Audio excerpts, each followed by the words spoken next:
A bronze god was standing underwater, not lying on his side, not broken into pieces on a seabed. Standing upright, one arm extended, holding a small horse with the tail of a fish, exactly as the sculptor had left him. The fishermen who worked that stretch of the Gulf of Corinth knew where he was, because their nets kept catching on him, and a net torn open on a submerged god is an expensive kind of holy. About a century and a half after the city went under, a Greek scholar named Eratosthenes came to see the place for himself. He did not find the statue.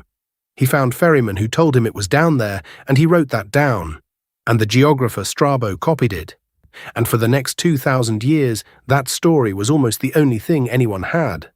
A drowned city, a standing god, a patch of water somewhere off the northern coast of the Peloponnese where an entire Greek city was supposed to be lying just below the surface, intact, waiting. So why, when people finally went looking with sonar, was there nothing there at all? The city was called Helike. It sat on the southwestern shore of the Gulf of Corinth, on a coastal plain between two rivers, in the region the Greeks called Achaea. Homer put it in the catalogue of ships that sailed for Troy. By the classical period, it was leading the 12 cities of the First Achaean League, which is to say it was the head of a confederation, the city other cities looked to. Ancient tradition also credits it with sending out colonists who founded Priene on the coast of Asia Minor and Sybaris in southern Italy, though foundation stories like that are the kind of thing ancient cities told about themselves, and historians treat them carefully. What is not in doubt is what Helike was famous for. It was the home of a sanctuary of Poseidon Helikonios, and the god worshipped there was not primarily the god of the sea as you probably picture him. He was Poseidon the Earthshaker. In the older, raw version of the god, before the trident and the beach, Poseidon was the one who moved the ground under your feet. Ancient writers insisted the sanctuary was second in importance only to Delphi, which is the sort of ranking that ancient writers enjoyed making and no one can now measure. But the claim tells you how the place was regarded. Picture the ground the city stood on, a wedge of flat, well-watered farmland caught between the mountains and the water, cut through by two rivers that regularly changed their courses, laid down on top of an active geological fault that separated the rising hills to the south from the sinking delta to the north, so that the whole landscape was quietly and continually rearranging itself under the feet of everyone who lived there. A perfect place to grow things, a perfect place to build a city dedicated to the god of earthquakes, sitting on a fault. Did anyone there understand that? Then came the winter night of 373 BC. The ancient accounts of what followed are dramatic, and some of them are more dramatic than others. The stories that got told afterward included immense columns of flame in the sky, and every animal and vermin in the city fleeing toward the mountains 5 days beforehand, as though they had been warned. Those details come from later writers, and they read like the kind of omen that gets added to a disaster after the fact rather than observed before it. But the core of every account agrees. There was a violent earthquake, water came over the land, and in the morning, Helike was gone. Then came a second disaster, quieter and slower. Pausanias, a travel writer, visited the site in the 2nd century of the Common Era and reported that the drowned ruins were still visible under the water, but badly eaten away by salt. After him, the record goes quiet. The rivers kept depositing silt, the coastline kept shifting, and at some point, Helike stopped being a place you could point at and became a story, which is how it stayed until an archaeologist named Spiridon Marinatos went looking for it in the 1950s. Marinatos wanted to find an intact classical city. He was hunting something better than Pompeii, a city sealed in a single night with its statue still standing in it, and he searched hard and he failed. But in an article he published in 1960, he left behind an idea that turned out to matter more than anything he dug. Maybe, he suggested, Helike was not under the sea at all. Maybe it was under the land. In 1988, two people picked that idea up. Dora Katsanopoulou, an archaeologist who had grown up in Aegion, a few kilometers from the site, and Stephen Sota, a scientist at the American Museum of Natural History, founded what they called the Helike Project. They started where everyone had always assumed the city was. They ran a systematic sonar survey across roughly 8 square kilometers of seafloor southeast of Aegion, sweeping sound waves across the bottom of the gulf and reading what bounced back. The images showed disturbed ground. They showed no city, so the search moved onto dry land, and it changed shape completely. Instead of divers, boreholes. A borehole is exactly what it sounds like, a narrow shaft drilled down through the soil to pull up a core, a vertical slice of everything that has been deposited on that spot over thousands of years. In order, oldest at the bottom. Instead of excavation, geophysics, which means reading what is buried by measuring how the ground conducts electricity or distorts a magnetic field, so you know where to dig before you dig. Test trenches went in across the plain. They came up with a Byzantine building, a Roman cemetery, a massive Hellenistic wall, old walls under marine mud. The plain was layered with occupation, one period stacked on another, but none of it was the city. Then, in 2001, a trench near a small village called Rizomylos went down a few meters and hit the ruins of classical buildings, wrecked and buried under about 3 meters of fine lagoonal sediment. The location was roughly a kilometre inland from the modern shore. And here is the detail that closed the case. A philosopher named Heraclides of Pontos, writing at the time of the disaster, recorded that Helike lay 12 stadia from the sea. 12 stadia is about 2 kilometres.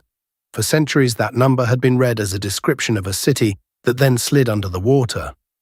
Read against a trench full of smashed classical walls sitting inland under sediment, it stopped being a riddle and became an address.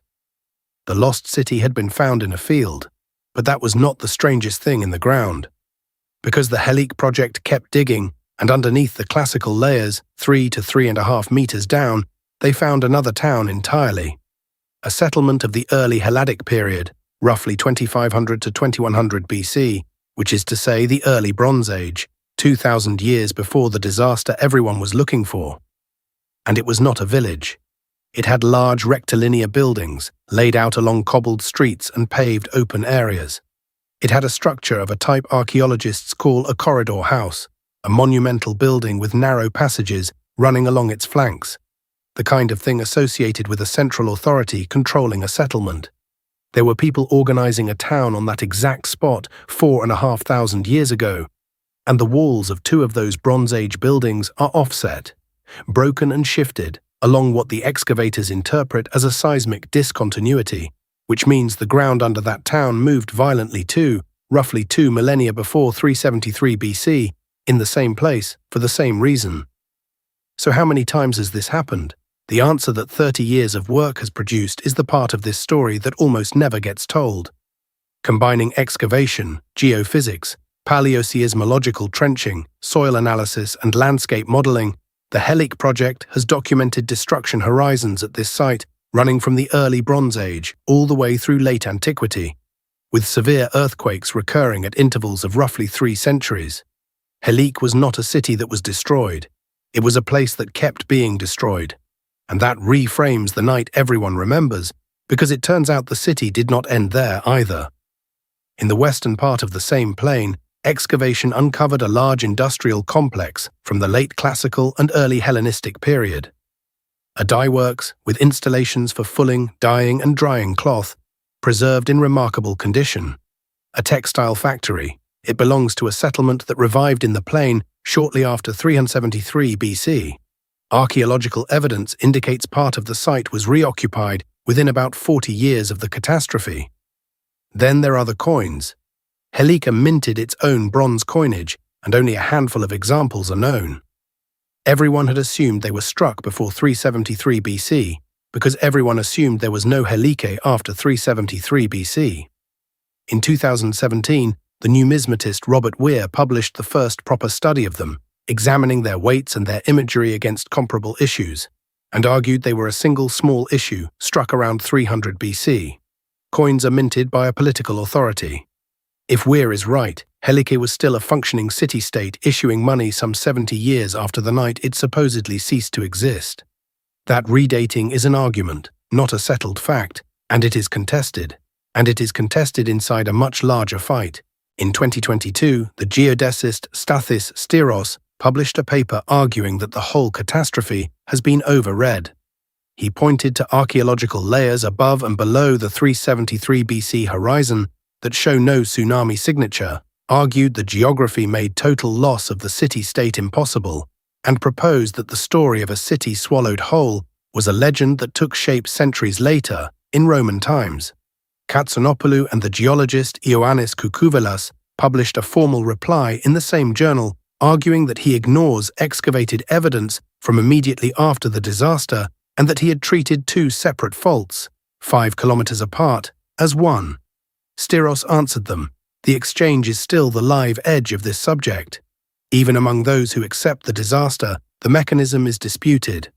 One team argues an earthquake triggered a liquefaction-driven landslide that dropped the city below sea level.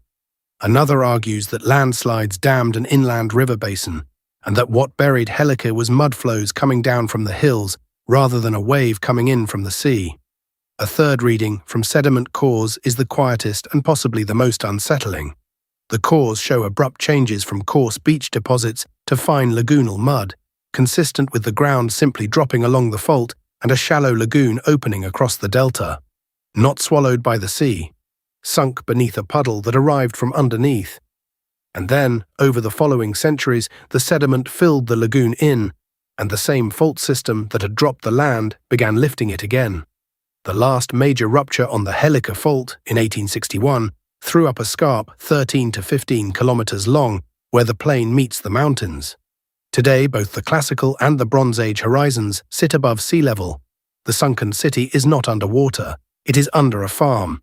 Meanwhile, about 1,300 meters of the Roman road between Corinth and Patras has been traced across the plain, the road Pausanias himself traveled to come and look at the ruins, mapped by running electrical current through the soil and reading the resistance. And at a nearby location called Nikolaica, excavators have uncovered an apsidal temple built at the end of the 8th century BC, with a mud brick altar from earlier that same century buried beneath its floor, and votive offerings pushing religious activity on that ground back to around 850 BC. Clay and bronze figurines, clay chariot wheels, a bronze snakehead, a fragment of a gold necklace, iron weapons, sacrificed goats, sheep and pigs, terracottas showing horses and chariots, which is why the excavators have proposed, carefully and provisionally, that this may be the sanctuary of Poseidon Helikonios itself. They have not proved it. The identification is still tentative, whatever the headlines say. You may have heard this city called the real Atlantis. A number of classicists have suggested that Plato, writing roughly a decade after the disaster, took the image of a city drowned in a single night from Helike. It is an appealing idea, and it cannot be demonstrated, and Atlantis remains what it has always been, an invention inside a philosophical argument. Helike does not need it. Helike is better. Because here is what the field actually holds. Not a city that vanished, but a place people chose again and again, in full knowledge of what the ground there does. Destroyed in the Bronze Age, rebuilt, wrecked in 373 BC, rebuilt within a generation. Dyeing cloth and striking coins while the rest of the Greek world was writing its obituary. Damaged again, rebuilt again, occupied through the Hellenistic period, the Roman period, the Byzantine period. The Helike project's own framing for all of it is a word that keeps appearing in their published work. Resilience. And the last chapter of that is happening now, because the site is under pressure again, from the ordinary machinery of a working landscape. In the 2000s, a new railway line was proposed to run directly over the classical and early Bronze Age remains, and to protect them, the World Monuments Fund placed Helike on its list of the 100 most endangered sites in the world for 2004, 2005, and 2006. The fault, meanwhile, has not gone anywhere. People live along that stretch of coast today, on the same delta, above the same fracture, farming the same silt. The next earthquake there is not a question of weather, which brings you back to the bronze god. Nobody has ever found the statue. No sonar sweep, no borehole, no trench has turned him up. But if he is still standing, arm out, holding his little horse with the tail of a fish, he is not on any seabed, and no fisherman's net will ever snag him again. The water that closed over his head drained away, and the mud filled in around him, and the ground lifted him quietly back toward the light. He is somewhere under the plain, in the dark. A few meters beneath a field of olives and vines, Still upright, still waiting, still standing on the fault.